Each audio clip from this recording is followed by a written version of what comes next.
Merry Christmas from Jim and Shirley. Christmas 2020. Here we are.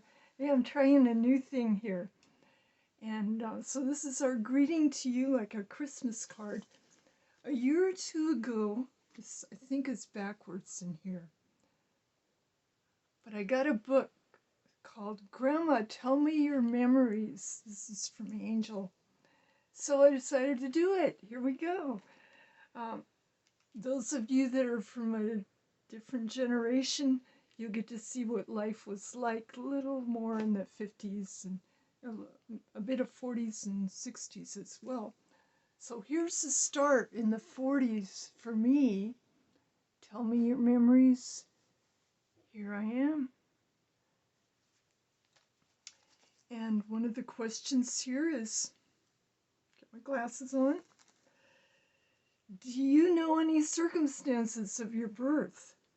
Yes, I was induced 3 weeks early, as were my sisters, Vonnie and Judy, per my mom. This was the doctor's advice because our first sister, Marlene, had died during birth, so the doctor wanted to get things going early. Here we are. I joined Vonnie and later joined by Judy. 3 little girls in the family. And I'm just turning the pages here. Get to the next one. Is tell a family nickname that you had. Well, I was sometimes teasingly called the Big Fat Blonde by my dad because I was so blonde and so skinny. So I was the Big Fat Blonde. Tell a fond memory of your grandmother's. Well, Grandma Parks, the funny memory I have of her especially is we could never make phone calls to her. She lived in Missouri, she and Grandpa, because if you ever made a long distance phone call, it was always bad news. So you never did that. All our communication from her was on with letter. Grandma Egbert, I knew her better and totally loved her. She cared for us when Mom was in the hospital in 1951 to 3 and beyond as well. She would tell us werewolf stories and warmed our feet in the cold winters with bricks that were heated in the fireplace. We built a duck pond together with fresh cement that we all made. She was wonderful and loving, and I still miss her. She told us to be good, or she would eat rusty nails. And I remember that can of rusty nails that was sitting under the sink in the kitchen. And we never wanted her to have to eat those rusty nails, so we tried to be good. Tell about the naughtiest thing you ever did. Well, without a doubt, that was driving over a grave in a graveyard. It caved in as I tried to spin out and went deeper and deeper into the grave. No one knew until years later I finally admitted my misdeed. What was the dumbest stunt you ever pulled by you and your sister? Well, I once threw a large rock. It was big. And she and I, Vonnie and I, were throwing rocks into this huge, huge mud puddle after church. So I got an especially good big rock and I threw it as hard as I could to make a big splash in the puddle, but instead it landed on Vonnie's head. Ah! That was not appreciated by her at all. Here's another picture of us with Mom. Vonnie is the one holding Mom's hand there. I'm off to the side and Judy's in the bottom. It's in our living room. What were you doing to first smash a finger? Well, at about age 4, getting in the car after church, we slammed the car door shut, and ouch, my finger was stuck in there, and it actually was almost severed.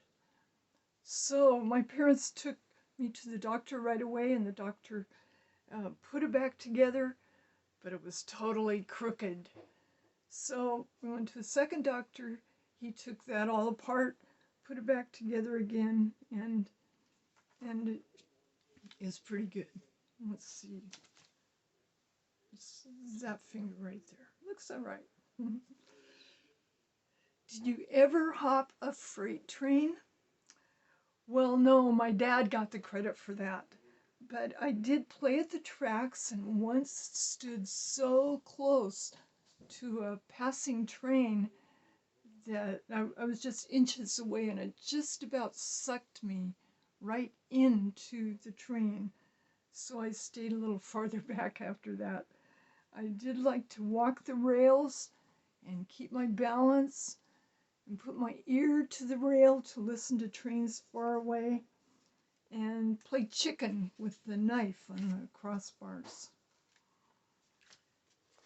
Let's see what's next here. By the way, there originally about 365 questions here. I'm not going to do that many.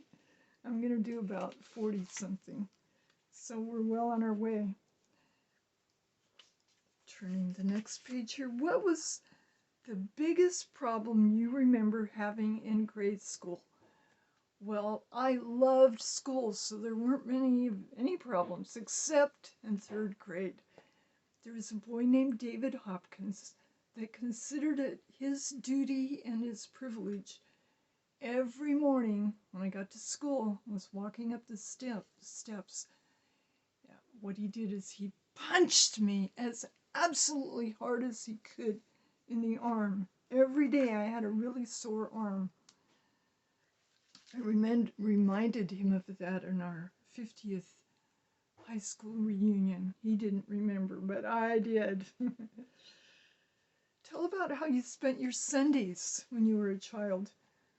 Well, we went to church in the morning. We usually ended up there about 3 minutes late. And then when we came home, we had a quiet afternoon reading the comics. Mom had prepared food the night before, normally, so that she didn't have to do a lot of cooking. And then in the evening, we went to the evening church service. Tell about a difficult school term paper project or essay. Well, not exactly an essay, but wallpapering my bedroom was a home project for home ec. It's a good thing Mom helped me, or more like I helped her. That wallpaper stayed on my bedroom until the house burned down in 1995. And we put it on in about 1960. It was very pretty blue. Another difficult project for me was making pedal pushers. Me and sewing don't get along. For a fashion show that I had to be in. That was a challenge. Tell about your first smoke. Well, I remember, the kids were yelling, "Do it, Shirley, do it, Shirley, do it, do it," trying to get me to smoke. I said, "Okay, I'll put it in my mouth," which I did, but quickly took it out, unlit. "I'm not stupid," I retorted. I never did smoke. Okay, the next one is describe some outside chores. Well, they weren't really chores. Dad taught me how to pound nails, build a ladder, plant a garden, weed, change a tire, and put on chains. So I was pretty good at those kind of outside chores. If you ever hitchhiked, please explain. Well, that's how I met Jim. Most of you have heard the story, but just in case you haven't, I was nannying at Bellevue the summer before my senior year. And the trek home from Bellevue to Woodinville turned out to be too long, so my friend Tracy and I decided to hitchhike. But the only people that wanted to pick us up were these grizzly old guys, and we just, in the vernacular of that day, we just shined them on. They were creepy. And then we saw a mailbox, and it said, Bridgman. I said, oh, my sister Vonnie used to date a guy named Bridgman. I think his name was Jim. Let's check it out. Maybe he lives here. Maybe he'd give us a ride home. And it turned out he did. He lived there. He gave us a ride home. And that ultimately started our romance. And now we've been married almost 56 years. Did you ever need stitches? Oh yes, over 100. When I flew off my bike in Russo's driveway and flew into the barbed wire fence where my friend Lolly, the cow, lived, and blood streamed down my chest and my arms, and I almost got killed because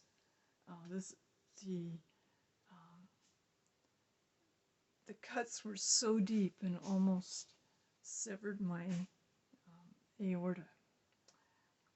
Do you have any other good stories about being injured?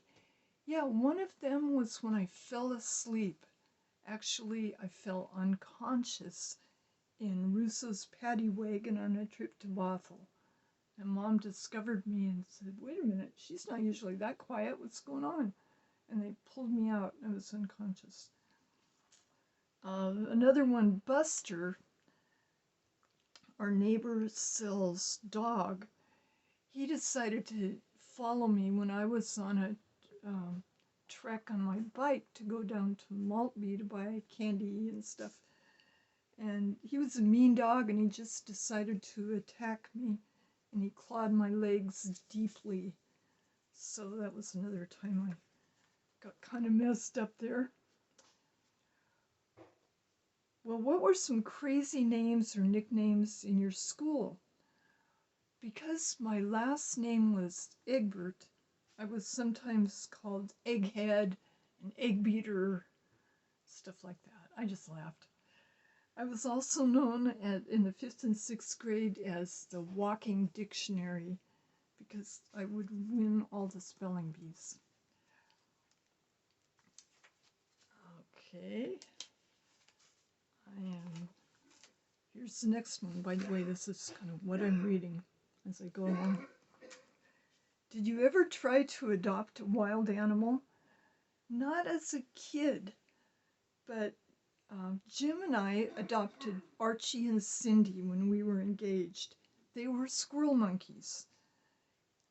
And I also wanted to adopt a deodorized skunk, but I never did.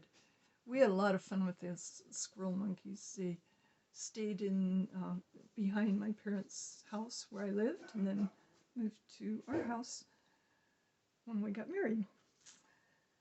Make up a limerick about yourself. Well, I did, but it's very rough, but here it is.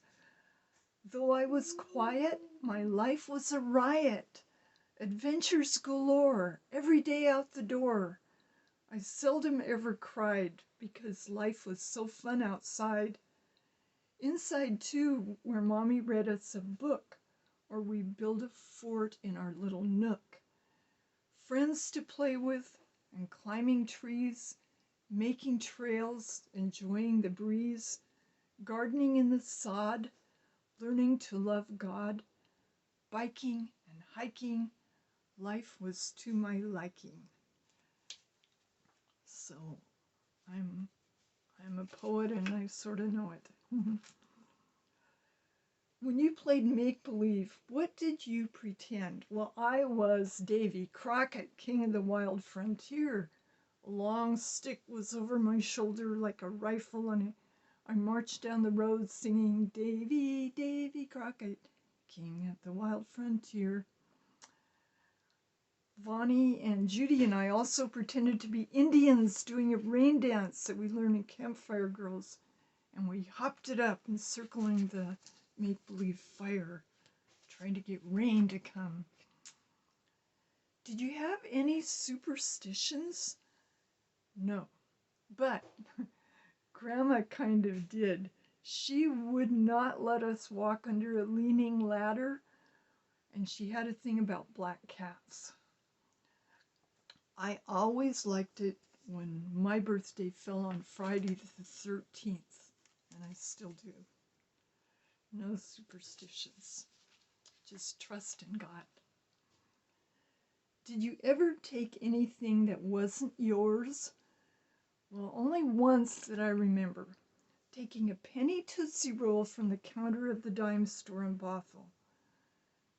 Walking out on the sidewalk afterward, Mommy saw it, and she turned me around, and we returned, and I had to confess my misdeed to the store owner and return the candy. I was 5 years old.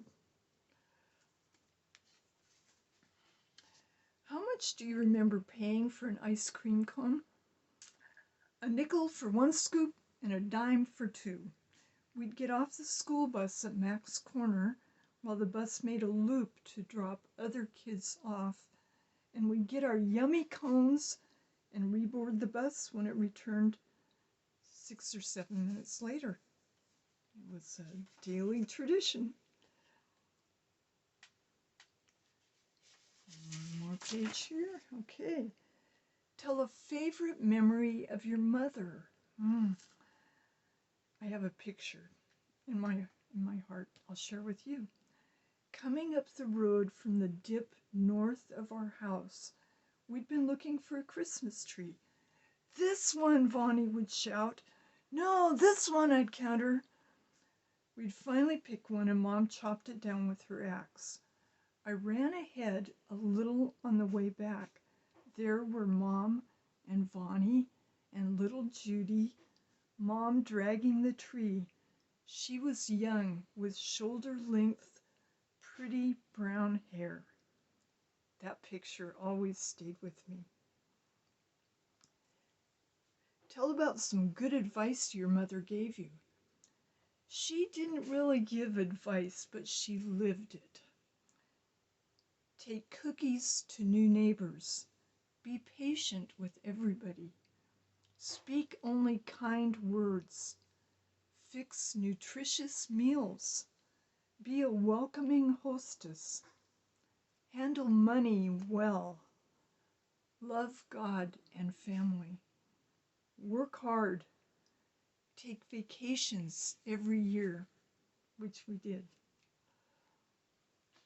Here's another photograph of us as we were growing up.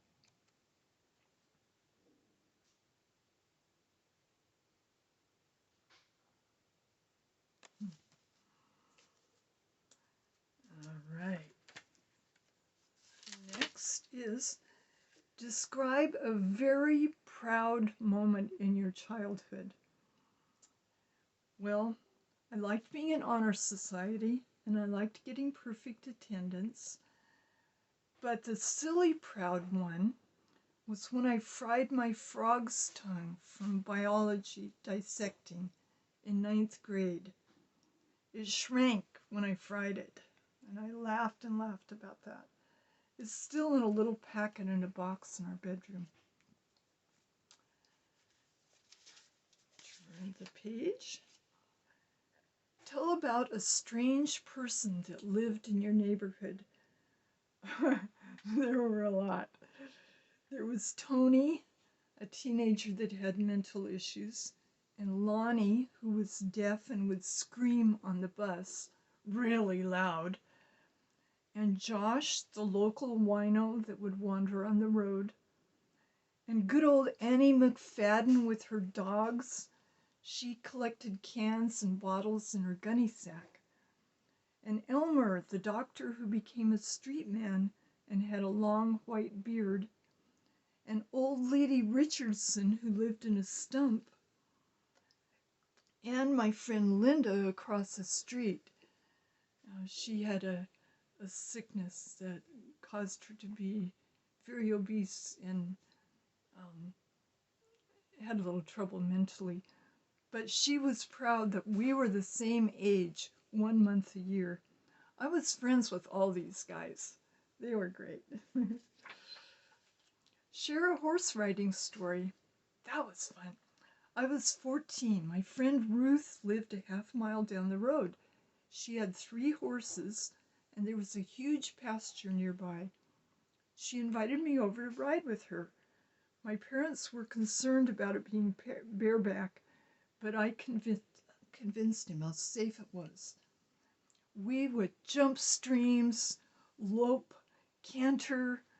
I learned how to get on, leaping from the side or running toward the horse from behind, putting my hands on its rear, and in one motion landing on its back. One evening, the dinner bell rang and my horse, with me on, raced for the barn. I hung on to its mane. Racing through the barn doorway, lucky I ducked, or I would have been decapitated, literally. But I loved those horses. They were fun. Tell about a favorite memory about your father. When we were little, we would pour water into a cup he made in his neck with his collarbone. Or we'd pound his stomach with a hammer and he'd say, "Try again, didn't even hurt." And him reciting the yarn of the Nancy Bell with great expression and gusto. Gusto. That was fun. Okay, just a minute. Did your father ever make a special gift for you? Well, for all of us girls, yes. A fantastic slide we slid down for years, and a cool tree house, and a lot more. Did you ever make mud pies? Yes, so fun. When our parents were creating sidewalks around the house, we girls were blessed with sand and dirt piles, and we created mountains and roads and tunnels and made mud pies to eat. Great stuff. Describe an inside game you made up. When we were little, we'd make forts with upside-down chairs and blankets while Mommy was washing and waxing the kitchen floor. And we'd play house inside those rooms.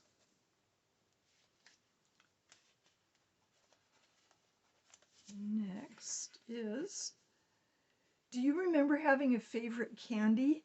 How much did it cost? Yeah, look, candy bars. They cost a nickel. Mom had been somewhat deprived of candy as a kid growing up in the Depression. She would use her Sunday school pennies that she was supposed to put in the offering to sneak some candy once in a while. But she did feel deprived of candy. So she did not want us to be deprived, so she let us eat all the candy we wanted. And wow, did I eat those Look candy bars. Lots and lots. I paid for it at age 15, getting my mouth filled with cavities, filled with fillings after the cavities came out. Tell about a family vacation trip. Well, a couple come to mind. One was in 1951. My parents saved a long time for a big family vacation to California and Tijuana. While we were there, all 3 of us children broke out with chicken pox, but we still had lots of fun and good memories. Then another one was in 1963 on a train ride to Missouri to Grandma and Grandpa Park's farm.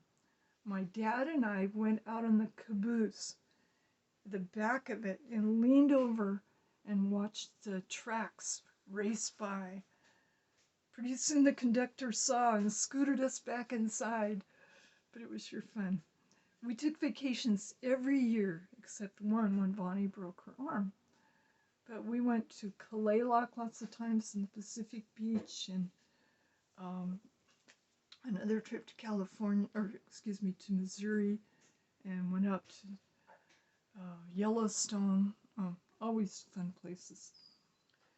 Share a memory of staying overnight with a friend. Well, my grandma said chickens come home to roost. She did not like us staying at anyone else's house. I really wanted to when I was 9, though, but Mom wouldn't let me. Why? I pleaded. You know why, she answered, and I did know. I often wet the bed, and she didn't want me to wet the bed at somebody else's house. That somehow helped me to quit, and I did later get to spend the night with a friend, but nights away from home were rare. Share a memory involving an outhouse.